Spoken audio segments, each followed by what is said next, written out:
What is up, fellow bench warmers? Welcome to part 5 of 6-part episode about depth charts. And today we'll be talking about the Atlantic Division. Medyo exciting yung division na to because of teams involved in this division. Of course, my name is Jeremy Tanner. You can call me JJT. Mish, Eric is here. Yes, One guys. month away from the NBA to begin. More or less, yeah, exacto. 1 month. The day we're recording this, 1 month away from the NBA. Exactly 1 month. And marami ng leagues. Nag-start na rin to, pa-finalize na yung leagues natin eh. So we've done lotteries for 7 leagues na head-to-head. So alam na nila yung draft order nila. So they can practice or do mock drafts on their own. Marami nagtatanong kung magma-mock draft ba tayo. Sabi ko sa kanila, gusto nyo ba talaga mag-mock draft as a group? Kasi pag nag-mock draft tayo as a group, di alam na ng mga kalaban mo who will you be picking, di ba? So parang hindi siya ideal for a league to do a mock draft together. Maybe tayong FPW, we can make a iba-iba. Kasi parang nagtatanong yung mga leagues kung we will do a mock draft per league. Sabi ko parang hindi yata okay kasi nga. And marami rin nagtatanong about settings, league settings. I clarified na rin na every fantasy benchwarmer league has the same settings. And just to clarify further kung bakit ganun siya. Kasi we are managing 9 leagues na head-to-head. So medyo mahirap rin kung iba-iba yung settings, and then some suggested na pagbotohan yung settings. Sabi ko, pag pinagbotohan yung isa, pagbobotohan natin lahat. So that means, kasi unfair naman, di ba? Kung yung isang league nagbotohan tapos the other leagues won't. So sabi ko, just to make it easier and faster and more efficient, ito na yung league settings, and then adjust na lang ng konti yung mga managers. Kasi there are certain minor changes lang naman, like roster number of players, number of moves, yan, ganyan. So, and also, winners of the leagues will be invited to the Champions League, so next year. So, parang hindi rin iba-iba yung settings, at least same playing field sila. Whatever the settings is next year. Pareho sila ng pinanggalingan kasi baka mamaya sabihin ng iba unfair. Parang yung settings nila same dun sa Champions League next year. Tapos yung iba hindi. So, para lang pare-pareho. So, hope that clarifies it. Alright, let's get it on with the Atlantic Division. Share ko lang yung screen ko. Let's start off with the Boston Celtics. Ayan, ready na pala si Boston. Ready na, Boston. Starting lineup. Yan, dyan tayo lagi nag-start eh. Sino ang mo dito? Sino ang starters mo? Medyo Boston is a team na unlike other teams na napag-usapan na natin. I think the starting lineup medyo may difference yan. And different websites, different experts. Different starts. Ikaw, sino bang nakikita mong mag-start? Sure naman, Jalen and Tatum will start. Yes. I feel sa center, si Horford starts eh. Yun yung feeling. Okay. And then sa guards mo? Schroeder and Smart, I think. They do Schroeder and Smart. I saw I don't know which show, which vlog or which YouTube that was na yun din. Ang difference lang was that they projected Robert Williams over Al Horford at the center position. To start.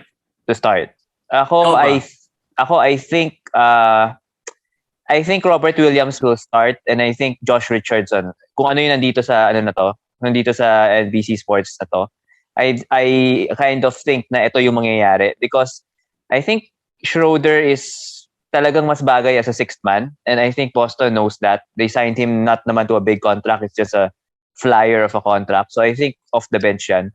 Ang mas hindi ako sure is the Robert Williams Al Horford thing. Mm-hmm. Yun ang hindi ako sure. But I'm leaning towards Robert Williams. Okay. So maganda pag-usapan. Let's talk about the guard. So at least the Tatum and Brown, I think, would have the same value in terms of fantasy, diba? Like, Tatum is going what? Mga early second? No. Tatum is going top 10. Top 10 to 12. 10 to 12 si Tatum. Ayun. So, first round value. First round value. Brown could go mga third. Brown is going second round siguro. Late second, early third. Yeah. But sometimes because of the injury last year, he's been forgotten a little bit. So medyo he's sliding a little bit compared to like Michael Porter Jr., maybe LaMelo Ball, maybe Julius Randle, Sabonis. These guys kasi last year really broke out, diba? Parang breakout season. So si Jalen parang bad ending to the season because of the injury. So medyo nakakalimutan si Jalen. So I think ang nagiging challenge for others is that like yan, sila Sabonis, sila Julius Randle, they broke out last year. We consider that a breakout or they were of good value last year. Kasi from their value you pick them, umangat na sila. Yes. So now, this year, syempre yung rankings sila, they will move up. That doesn't mean wherever they are in the rankings, they're of good value. Yes. Diba? So parang minsan nagkakaroon ng misconception na, basta Sabonis good value. It still depends on where you pick these types of players, diba? And same goes with Jaylen Brown. Kaya nag-move down siya because of the injury. So that might be a good opportunity to pick him below yung value. Kasi last year he did second round value? Yes. I think later second, maybe second to third, early third value. He had a good start, very good start. Kahit before siya na-injure, he was already tapering off a little bit. Yeah. Medyo nag-slow down. Pero kahit na ganun, in the end, he was still nandun pa rin sa top 30 at least. Sure, top 30. And looking at the projections of everybody kay Jaylen Brown this season, all over the place. Some people feel na sleeper, some people feel na hindi. I believe na he's at the value that he's being picked, at the position he's being picked, very good value. The guy has scored 48% last 2 seasons. 3-pointers, I'm not too sure kung 2 or 3 a game, pero parang ganon, 2 point something to 3 3-pointers a game. Multiple steals a game, 23 to 24 point scorer. So that's yung rebounding. Yes, efficient guy. So I think kung 30 plus mo siya makuha, third round mo siya makuha, that's a good value. That's a good value. This is another player that hindi siya very sexy pick, as we call it. Yun, yeah. Yes. Parang siguro, boring to parang hindi to exciting, unlike the Michael Porter potential na parang Michael Porter medyo may kagwapuhan, medyo may, diba? May pagka Kevin Durant daw the next Durant daw so hinahanap ng mga tao yung ganun. At saka very siya parang very makakatch mo yung attention talaga when he's playing kasi he's tall, he's lanky, pero he's fast for his size, ganyan. Si Brown, parang wala lang parang okay, just a guy playing basketball, parang normal lang Kaya medyo underrated How about Smart? Si Smart laging undervalued pagdating sa drafts This year, Smart is picked around 60s to 70s. I think that's that's fair value for Marcos. How will he perform this year? We expect him to be the starting point guard. I expect him to be the starting point guard. So the assists should go up. The rebounds, the steals should go up. Pero yan na naman tayo last year if we remember it, when Kemba was out, he was starting. Maraming medyo disappointing din siya. I guess last year naalala ko na pag-usapan natin, maybe it was best for Marcus Smart at that time na merong Kemba at that time. Diba? Yes. Pero I think full training camp na sure starter ka, you're the starting point guard. You know it right now pa lang na you will be the starting point guard. I think he'll be more ready. But of course, we know Marcus Smart's field goal. We know that. The turnovers, we know that. Hindi siya one of the efficient guys. So for me, at 60 to 70 range, okay na siya. Hindi siya steal this year or hindi siya parang, value pick. Pero I think a team should be punting field goal Or maybe a team not punting field goal getting him should be a team that has already solid field goal percentages. Yes, maybe those who pick Zion, Zion and Giannis, Gobert, maybe. Ganyan, Giannis. Yes, dun yung siya i-prepare. Kasi kung hindi, it's really gonna hurt you a lot sa field goal niya. Pero this year should be a better year for him than last year. Usually kahit mga punt free throw builds, pwede mong isingit. So usually pag punt free throw, usually high field goal yan, mga yan. So, so yan. Pero ito, Josh Richardson, good to pick. As years, medyo yan. Alala ko na pag-usapan natin ito when we were talking about the free agent signings and the trades. Yes. Parang feeling ko Josh Richardson is declining na as a player when it comes to fantasy. I agree. When it comes to fantasy, every year we're hoping na bagong situation si Josh Richardson, so baka Miami Josh na to or baka bumalik sa Philly or whatever Josh or we will get disappointed if in-expect natin. Pero I believe he will be better in Boston than in Dallas. Yes, that's true. So kung kanwari nasa 140s, 150s, maybe you're a deep league, nasa 130s, 140s, 150s, mapick nyo siya.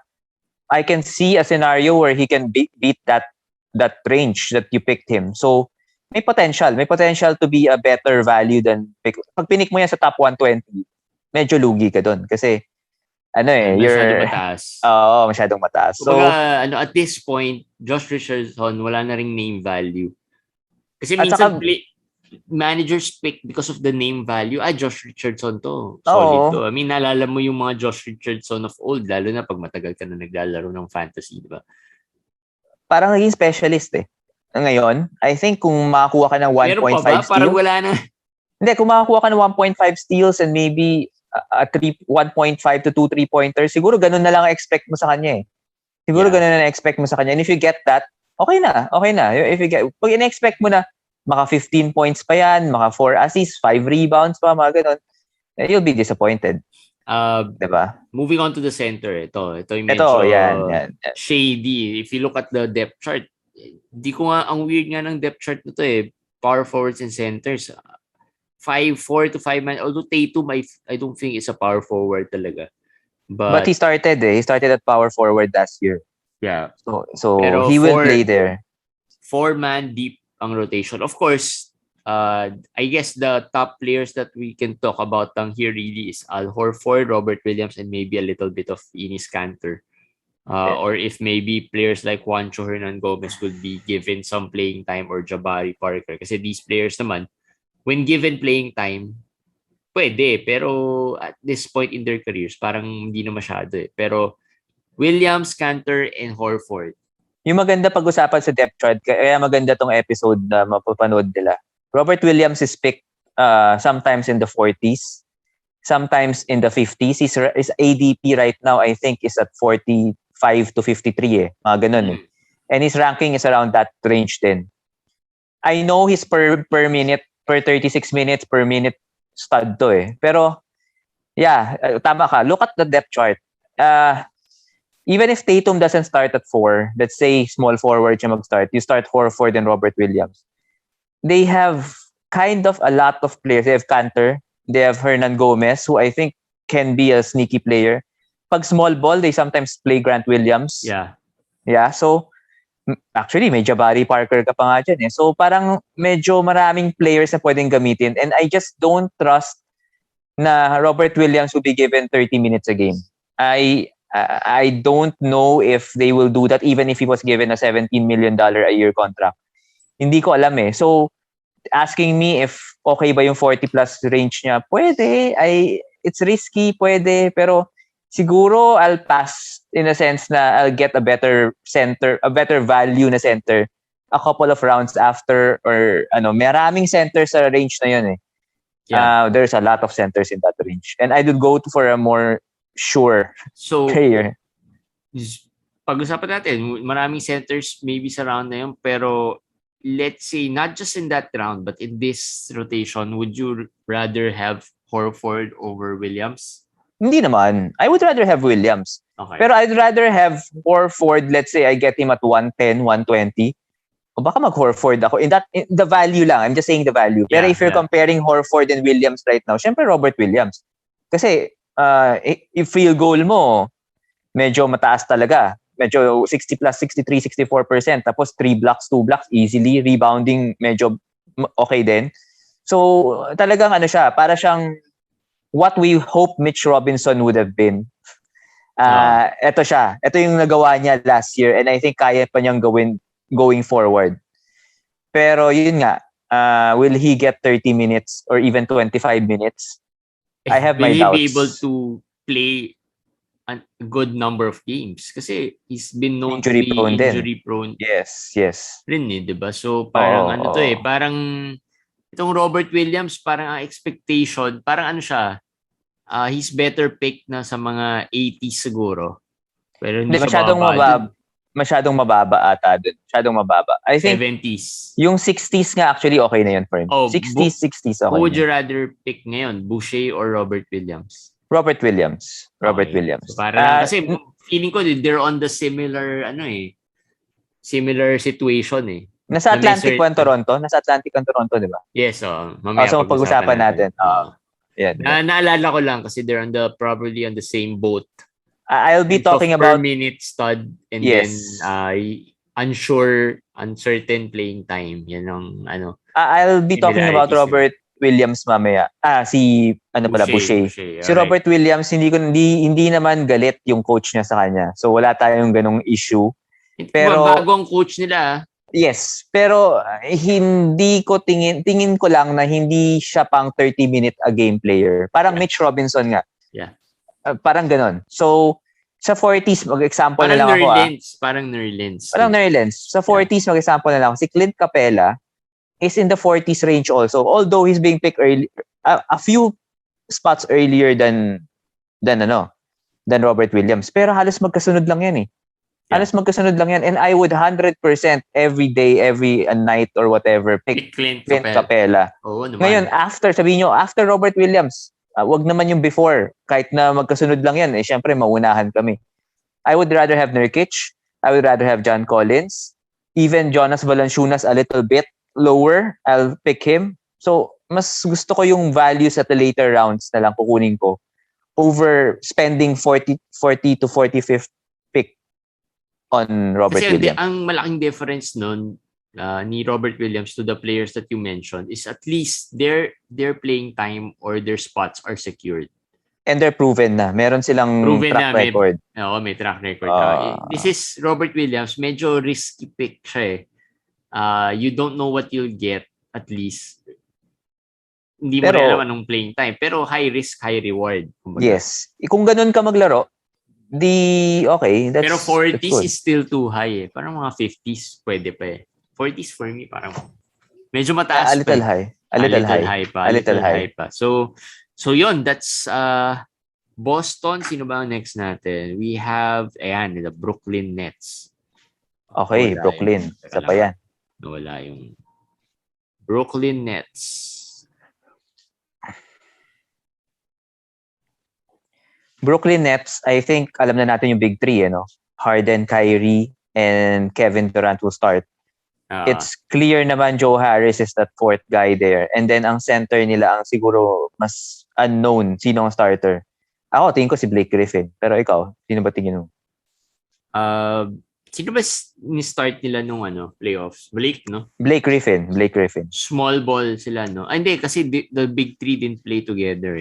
Yeah. I think yun rin. They'll go small. Since medyo lengthy naman si Kevin Durant. So I think they'll still go with Blake Griffin. LaMarcus I don't think would be played as much kasi parang feeling ko coming from that injury or life-threatening health scare, parang feeling ko they'll preserve him a little bit more or ease him in. Do you think Joe Harris starts or Bruce Brown? Joe Harris. I think Joe Harris starts. They would want more shooting dyan sa first five nila. And you always go with the first five that you think puts your depth five eh. Yung may spacing, how you play, diba? Fast pace. So, Joe Harris will start. So, ang tanong dito, James Harden, mabilisan lang. James Harden, I think, should be a top 3 pick this year. That's for me. Ewan ko sa'yo. Pero James Harden dropping Oy, kailangan paghandaan kaya maraming medyo sinuwerte ang fantasy bench warmers sa draft lotteries Marami akong top 4, top 5 picks or top 3 picks So I've been thinking about James Harden nga kung where to pick him kasi he's one of parang feeling ko hindi na pinapansin masyado right now kasi because of last year.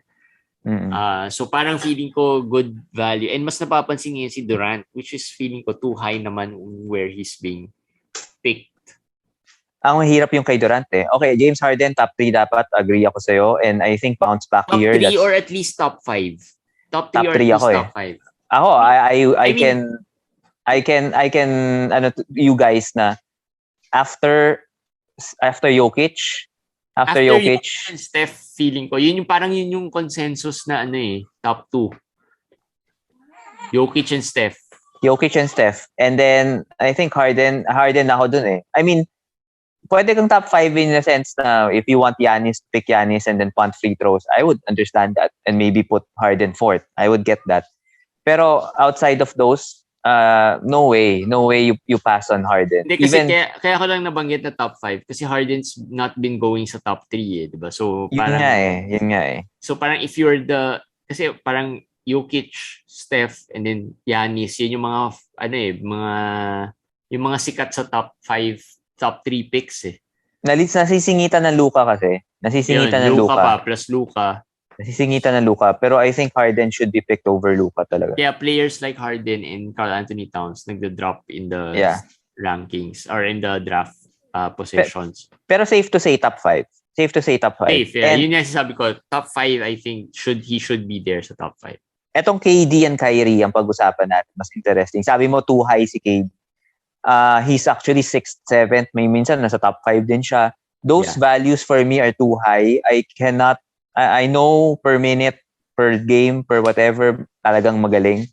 He's the best player in the NBA, pero fantasy to di ba? Games played nga ang 10th category, sabi natin, di ba? Games played 10th category Do you trust him na he will play this year? Saan ka comfortable to pick him? Yun na lang. I don't trust him to play. So saan mo siya ipipick? Hindi ko siya ipipick. Second round? Sa second round? Okay. Ako kasi late first round. Sabihin mo na sa mid first round ka, nandiyan pa naman sina Lillard, nandiyan pa sina Karl Anthony Towns. Yeah, Luka and everybody. Tatum, Paul George, Tatum. I mean, ang dami pa I'll probably pick those na medyo mas feeling ko mas maglalaro than Durant. Ito na lang isipin natin, last year, how successful Brooklyn was somehow in the playoffs with Durant playing as a one-man team. Diba? So, nakita natin how successful that was for Brooklyn sa playoffs. Kahit papano, they were just one shot away from making it to the next round. With just Durant playing among the big three. So, what are the chances that they will play him as much dito sa regular season when they know they can preserve him and he can still do the same sa playoffs? Yun na lang. Yeah. I think he played half of the season lang last year. Yes. 30 plus games lang siya naglaro I don't think naman mangyayari ulit yun though. I think sabihin mo he plays half or 50 games. I'm comfortable for him to play 60. I feel kaya niyang mag 60 games. I think he will play 60 games. That's why yun ang ako projecting him 60 games and I think I will pick him after the top 9. Nasa 10th ako kay Durant Nasa 10th ako. And that's saying, you know why? Kasi this is my thinking. 10th, 11th, 12th, 13th is Durant, Embiid, Anthony Davis. These guys. And even Paul George. Put Paul George there. All of these guys are not even sure that they're healthy also. So, yun lang rin, unless you're gonna go with Bam Adebayo, Vucevic, or which is the others. Too high. Yes. So kung nasa 10th, 11th, 12th, 13th ka, puro mga sugal na yan Sugal na lahat yan. kung susugal na rin lang tayo, doon na ako sa pinakamagaling doon sa mga isusugal. Sabagay, that's a good point, diba? So I'll go with KD kasi kung mag-Embiid ako, isipin ko impossible din na mag 70 games si Embiid eh. That's not possible. Ako Durant rin over And even Durant. Anthony Davis, diba? Ako Durant rin over Anthony Davis. Pero Paul George, baka mag-Paul George ako over Kevin Durant. Yun lang yung... Agree ako dun. For me. So... Kyrie. Si Kyrie, so Durant, pag late first round, pwede na. I guess pwede na. Yes. And if you're playing Roto, since we want some more Roto, if you're playing Roto, Durant and Kyrie are more appealing. I've seen Kyrie go as high as 13th in Roto, which I will, guys, kung alam ko lang maglalaro ng 70 games si Kyrie, kung mapapromise ni Kyrie lalaro siya ng 70 games, there's no way hindi siya first rounder. There's no way hindi siya first rounder. Even better than Lillard. If he's gonna play na parang Lillard na talagang durable and wala siyang topak, it's better than Lillard eh. Kaya pag Roto, mas kaya mo siyang sugalan at higher range. So Kyrie's going 19th and 20 eh. I think that's about right. So second round, late second round more or less pa rin. Or early to late second. Pero sulit yun. Pag nag-70 games si Kyrie this year, sulit ka talaga. Pero how are you gonna, ito na lang, how likely would that be? What's more likely? Ito na lang, what's more likely? Kyrie playing 7 games or Kyrie beating sabihin nating 24th pick siya, 24th ranked player. Or Kyrie, what's more likely? Mabeat niya yun as a 24 ranked player, 24th pick player, or si Kyrie playing 70 games? More likely mabeat niya yung 24th rank. Even if he plays 60 games lang, he'll beat that easily. Oh. So, more likely yun. More likely yun than him playing 70. 70 might be too high for him kasi hindi lang injuries kasi ang miss games niya eh.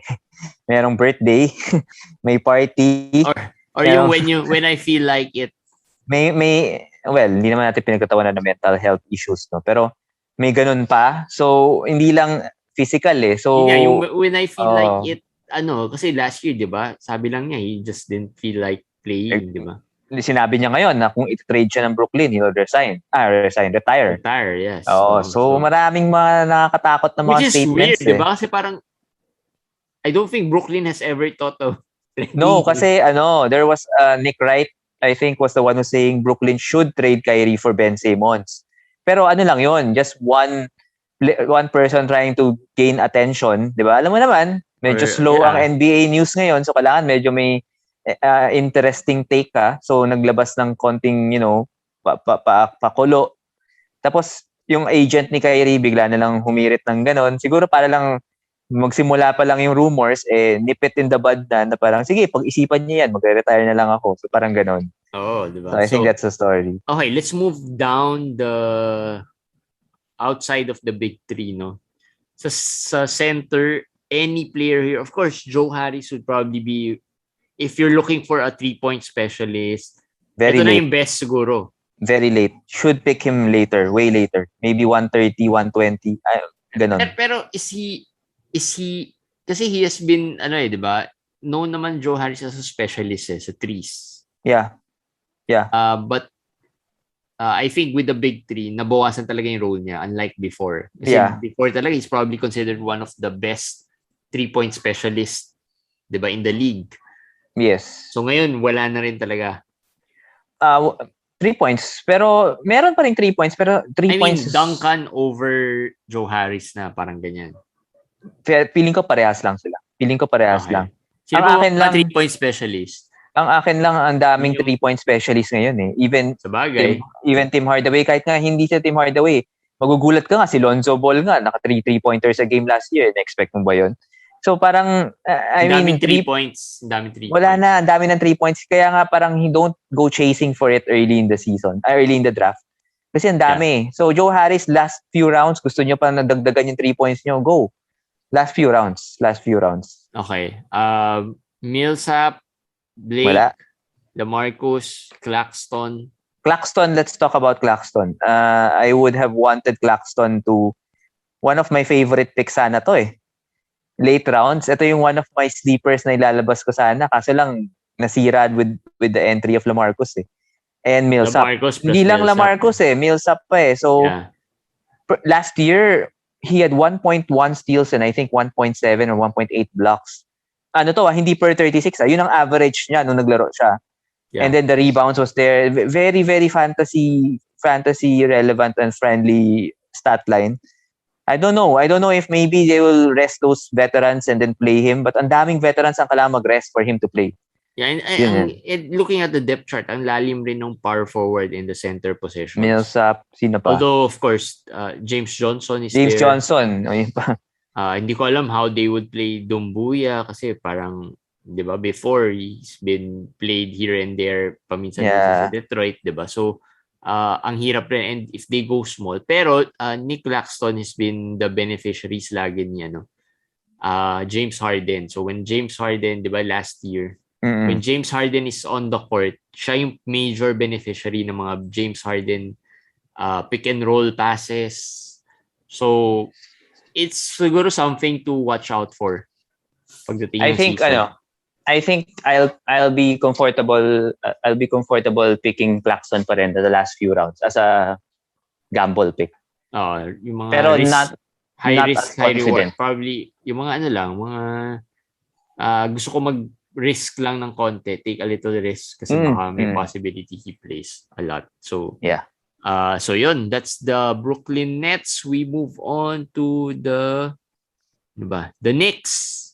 Yun, interesting the New York. I think yung starting five nila medyo bago this year with Kemba and Evan Fournier, I think. And then RJ Barrett, Julius Randle, and our favorite player, Mitch Robinson. No? Maglalaro na ba? Di ba nag-post tayo sa page natin about yung bagong na 270 pounds na ba daw siya? O 280 pounds na? Gain weight. Baka naman tumaba. Hindi, may picture, di ba? Pinost sa atin yung picture na pinakita, medyo lumaki ang katawan. So, ewan ko kung gusto niya pa rin siya. But anyway, I think he's gonna start. Tignan muna natin siguro yun nga, Kemba, RJ Barrett, Fournier, Randle, and Mitch Robinson. I guess this is the starting five already. On those five, halos lahat naman yan may value, and Mitchell Robinson na lang siguro yung parang of questionable where to pick him.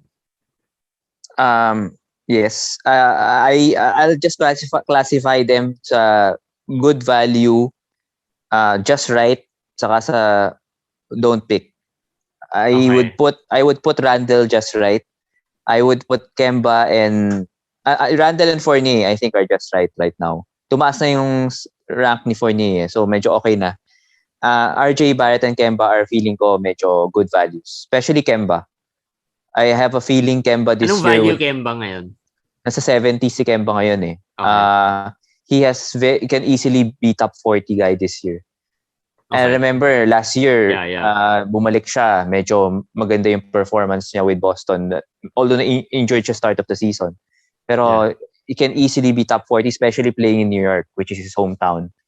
Madison Square Garden. So medyo forgotten man, can still get injured, but at 70s, I think it's one of the very good value picks for point guard if you missed out on a point guard early in the draft. So remember that.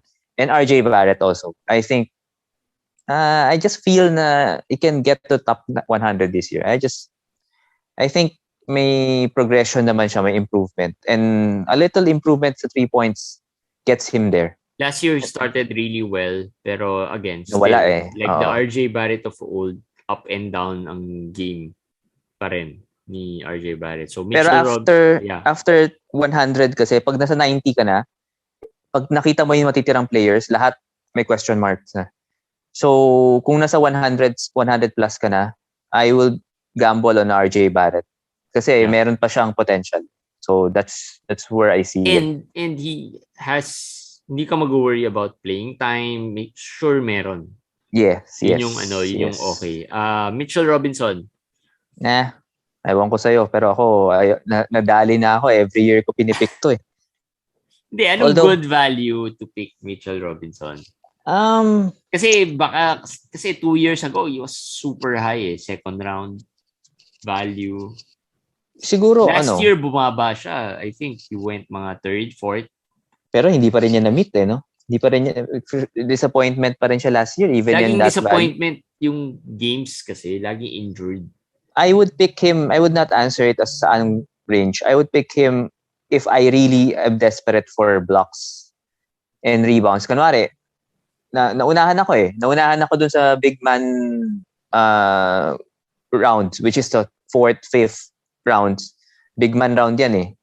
Ubusan ng big man dyan, tuloy-tuloy yan. So pag naubusan ako dun, naunahan ako, wala. Pagpipilian ko, Mitch Robinson, Jakob Poeltl na lang eh. So, baka dun, susugalan ko. Which is, at that range, sa 80s ka na nun. Nasa 80 plus ka na nun. So, okay baka na yun. Parang mag-Poeltl na lang rin ako. Oo, pero at least okay na siya. At least 80 plus, meron ka na konting... Pwede na. Pwede ka na sumugal ng konti. I mean, there's little difference na lang between Poeltl and Mitch Robinson. And ang ginawa namin ni JJT last year sa Roto namin, we paired him with Nerlens Noel. Which, if you can do it, do better, it. Yes, if you can do it, do it. Noel naman nasa 120s eh. So far sa Yahoo. So, good value yun. Saka mas maraming na rin na paso. Ito yung parang si Nerlens Noel, si Mitch Robinson, siya yung Nerlens Noel dati. Oo. Tama. Exactly the same. Parehong-pareho sila. Mitch Robinson and Nerlens Noel. They have the same upside, pero they can't get themselves on the floor every time. So they can't get themselves healthy. From the bench, meron bang draftable dito na good surprise? Derrick Rose, Alec Burks? I don't like the bench this year. Derrick Rose, medyo... Obi Toppin? No. Wala akong gusto dito. Sasabihin ko pa lang si Emmanuel Quickly, wag niyong pipick yan. Wag niyo pipick yan. Kasi this year with Kemba, with Rose, medyo ubos ang minutes ni Quickly this year. Yeah. So sa bench, Derrick Rose maybe. Pero yun nga, at the range that Derrick Rose is going, I'd rather gamble on a younger player. So wala akong nakikita. Maybe, as I said, Nerlens Noel, sa bench players, he's really low in Yahoo, and I think he's a good sleeper there at that range. Especially if you pick Mitch Robinson too. I think that would be a good idea. Parang hedge your bets, diba? Yeah. So, yun, that's the Knicks. Let's move on to the 76ers. Yan. Ito, interesting. Oo. Paano tayo mag-starting 5 dito? Hindi nga natin alam kung lalaro ba si Ben Simmons. Assuming, well, obviously, maglalaro si Ben Simmons, sure naman siya. Assuming na wala siya. Hindi siya maglalaro. Hindi rin siya matrade. Kasi I don't think they will trade him. Yun yung unang gut feel. I don't think they will trade him early. Sige, let's play scenario 1 muna. Scenario 1 is hindi siya matrade, hindi siya maglalaro. I think Shake Milton will start eh. Milton Curry. Milton Curry, Green, Harris, and Embiid. Pero ang main beneficiary doon si Maxey. I think Maxey will be the guy that you would want to have if you are projecting Ben Simmons that he will not play and he will not get traded. He will just hold out. This is scenario 1. I personally do not believe that will happen. He will report for summer, for training camp. Worst comes to worst, hindi siya sumali sa first week or second week. Pero magre-report yan. Kasi in the end, magpag-uusapan yan na we will trade you but you need to play, improve your value. So, mapag-uusapan yan eh. So, I think lalaro yan. Pero assuming lang na worst case, ganun, I think Milton will start. He will get some value when he starts. Pero si Maxey ang mas gusto ko dun. Okay. Second scenario is if he plays. So, if most likely, ito na yung starting lineup. Yan na. Yes. Yan na yun. Okay. Yan na yun. Of course, how do you now value Ben Simmons? Okay. How do you value Ben Simmons? I have seen, again, mock drafts of other experts. Ben Simmons last year and past years, mga late second round to third round siguro, di ba? Sa draft. Yeah. Yes. So, last year, yung numbers niya dipped by a lot. Last year. Sobrang disappointing yung numbers niya eh. So how do you now value si Ben Simmons? If you're punting free throws and punting threes, which a lot of teams will be doing this year, then you pick him at the 40s range where he is right now. I think third round, fourth round yun. I think you'll be okay. If you're punting free throws and punting threes. I still do not think he's gonna totally not play. So basta if you're punting those two categories, medyo may good value na siya at the 50s. Kung talagang people are scared na, di lalaro. Nasa 50s na, ito yun ang build ng team mo. Pick him. If your team, hindi yun ang build ng team mo, you're not planning on punting any of those. Huwag nyo nang sugalan. Kasi, di ba, to begin with, hindi mo naman build yung strengths niya, di ba? So, ba't ka stress pa? Yeah. Di ba? So, yun yung feeling. Of course, Tobias and Embiid, still solid picks. Embiid siguro, late first round to early second. Early second nga, feeling ko medyo mababa na yun. Mababa na dapat, yun. kahit pa paano, pag nasa 14-team league ka, dapat nasa first round na yan eh. Kahit 12-team league ka, first rounder yan. He won't go beyond the first round. There's no way. There's no way. Tobias is always undervalued as a player, as a fantasy player. Kasi rin yan eh. Parang Middleton yan eh. Yan, parang Middleton. Same boat, Middleton and Tobias. Nag-welcome sila ng bagong member ngayon, si Jaylen Brown. Yan. Pare-pareho. Similar skill set. And hindi sexy picks. But I think nasa, where does Tobias go? Late 30s. Late 30s to mga fourth round na. 30s. Latest niya siguro 40, mga ganun. The latest na. Yeah. Aside from those three, Seth Curry, maybe worth a pick? Yeah, Seth Curry. Within the 100 range, no?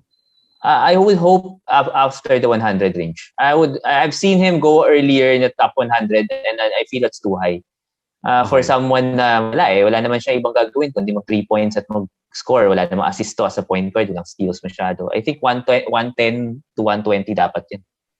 Okay. Dapat ganun. Of good, para mag-good value. Kahit pa paano. Okay. Other players? Si Drummond. Drummond is 93rd in Yahoo. May tanong lang ako dun eh. I mean, am I missing a story or something na biglang power forward na ba si Drummond? I don't know kung bakit siya nasa 93. I don't know. I don't get it. Drummond eh. Kahit na, I mean, I don't know, kailan siya lalaro? Okay, Embiid will miss games, pero 93? Parang ADP kasi siguro if you look at this, the depth chart, walang iba eh. I mean, pero yeah, Paul Reed is a very interesting player. Fantasy. Sa center kasi Paul Reed I think can play center eh. Yes, fantasy si Paul Reed, fantasy darling to. Pagka in the future bigyan ng minutes to okay to. Pero just talking about 93rd si Drummond. Yes, wala na ibang center. It's only gonna be Embiid and Drummond. Dalawa lang sila. Ano ito? Timeshare? Hindi naman eh. I mean, if they're timeshare.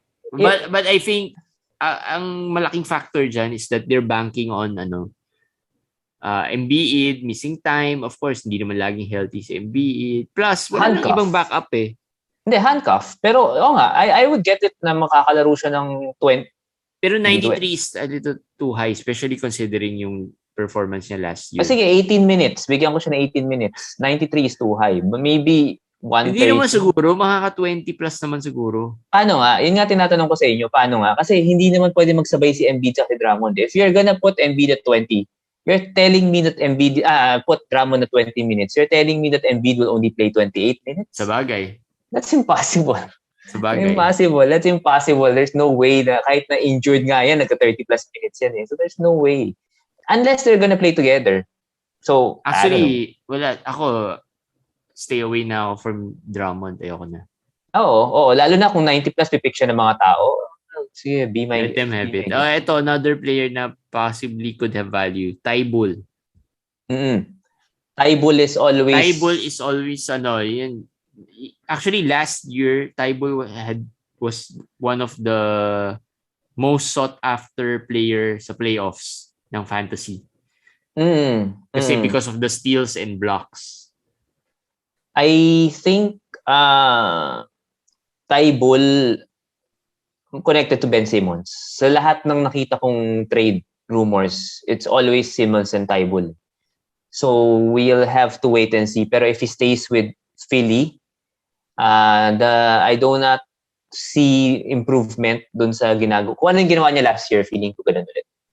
So ano lang to, mga last pick type of player. Yeah. And specialist to eh. Different kind of specialist kasi naririnig natin usually 3-and-D, ganyan. Ito D lang talaga. D&D lang. D&D. Wala na ibang ginawa ko D&D. Wala nang kahit nga yung scoring. Wala eh. Mahirap i-pick si Tybul eh. Kasi walang scoring eh. Wala. Walang help. Walang rebounding. Unless fan points ka. Fan points, pwede. Oo. So yun. That's the 76ers and the last team na ba? Yan. Last team. Toronto Raptors. Ayan. Starting 5, Van Vliet, Gary Trent, OG, Siakam if he comes back. And then, when he comes back pala, hindi Boucher yung starting center. I can bet. Birch yan. Kem Birch will start at center. But since Siakam is injured, maaaring si Boucher yung mag-start sa power forward. Possibly. Yun yung possible. Yeah. Sige, Van Vliet muna. The guard rotation muna, Van Vliet. Second round? Yeah, for sure. He's one of my guys this year. Fred Van Vliet. Last year medyo underperform ng konti Yeah, he shot 38% from the field. He's gonna be the starting point guard. He's gonna take more usage, more facilitating. So last year, 1 point something turnovers, one of his specialty. Aakyat yung turnovers, pero feeling ko aakyat yung assists, aakyat ang points. And I believe he's gonna shoot better than 40% this year naman. He came from an injury rin yata last year eh. So, yes. So that affected rin yung ano niya. Goran could have value, wala na rin. Goran, yes. Baka maano yata si Goran eh. Ma-buyout yata si Goran eh. Ang rumors sa Dallas siya mapupunta eh. If he stays with Toronto, let's just do scenarios again. Dallas signed, Frank. Ano lang si Tiligina eh. Ano lang siya eh. Training camp deal lang eh. So, it doesn't preclude them from signing Dragic again. Pero, if Goran stays with Toronto, there's slight value there na pwede sa 130s, 140s range. Flyer pick, pwede siya doon. Pero sa Dallas, mas pangit na situation for him. With Luka, of course, getting all the usage, diba? Yeah. Dito sana sa Toronto, mas okay. Pero, yun. There. Gary Trent, one of your sleepers. Sleepers in the sense na nasa range niya, nasa 120s to 130s. Is Gary Trent considered as specialist? Yes. I think so. Parang 3-point specialist, diba? Yun lang eh. So, parang yun lang naman ginagawa niya. So, safe to say ba, among all the specialists na Duncan Robinson, he's probably the one that has the best, fantasy value? That could come out with the best fantasy value at the end. For me, I think yes. Ako kasi lang specialist yan, Joe Harris, Duncan Robinson sa 3, mga Bertans. Tim Hardaway. So, isama mo si Gary Trent doon sa list na yon. Unless isama mo si Jordan Clarkson doon sa list. Isama mo ba si Clarkson doon? Kasi specialist din naman to si Clarkson. Sabagay, specialist din yun. I like Clarkson more than Gary Trent. I still like Clarkson. Sabagay, yeah. May role na eh. You know what to expect na eh doon sa Utah kasi. Pero Trent, this year, kung nakuha mo sa 120, okay na ako dun. People say wala siyang ginagawang iba, pero last year, 1.2 steals naman siya. So, may defense to si Trent, unlike sina Joe Harris or sina Duncan. A lot of people say na wala namang ibang stats, hindi yan Norman Powell. Hindi siya Norm Powell, that's for sure. Pero hindi naman siya tipong 0.2 steals a game ng ginagawa. Wala siyang assist. Ano ba ginagawa ni Norm Powell? Hindi rin naman... Norm has more steals eh. Mas consistent ang steals ni Norm Powell. And then, the score, in turnovers ni Norm talaga mababa. And then the scoring is more consistent. Mas consistent, yes. Higher field goal. Yeah, there. Pero yun, 120s. Scotty Barnes. No. Stay away na. I'm not picking a rookie. I'll tell you which rookie I'll pick, but not Scotty Barnes. Napag-usapan na rin naman natin yung mga Suggs, mga Jalen. Suggs is the rookie I'll pick, not Scotty Barnes. OG. Yun. So, another player who's always been undervalued sa drafts. OG is ranked 61st this year. Tama ba? In drafts? In drafts. So, mababa. I mean, last year ata yun 60%. I think fair enough yung 60 plus. Kung 60 plus, fair enough. Fifth round value yun Oo. Pero pag ang rank niya is hindi pala, last year yung 61st. This year, nasa 40s siya. Nasa 40s. Kasi nga, people expect Siakam to be injured the first month. Or traded. And then, wala na si Lowry. So, they expect OG to have more role offensively. And I agree very much. 40s is okay for me. Yung trade mo last year in Jeremy Grant for OG Anunoby, lugi ka na nun this year kung mangyari yun. Wala na kukuha kay Jeremy Grant this year. Wala. OG, I predict 20 points. I predict 2 steals. I predict more rebounds. Yeah. And the 3 points should be still there. Ito na naman OG, walang shooting yan He shot 1 point something threes last year. Magto 2 3-pointers. So, isipin mo yun. And hindi yan nagkakalat. I mean, field goal-wise, hindi siya nagkakalat. Yes. With all those. So, Siakam naman. I think of all these players naman, parang walang value of the bench sa mga sa Toronto. Boucher lang siguro. Wala nga. Oo. Dragic and Boucher, yan. Si Siakam na nasulat ko na yun, I think people are undervaluing too much. Last year, at the range he was being picked 30s past nun kasi sobra siyang field goal drag for a big kasi 2 years ago, he was sobrang baba naman tapos sobrang nag-overperform naman. This year, nasa tama lang range lang siya. Pero kung dahil injured siya, bumaba siya sa 70s, kahit 60s nga Gladly pick him there at 60s. Itong nakakatawa nga, itong sa NBA headline sa tabi mo.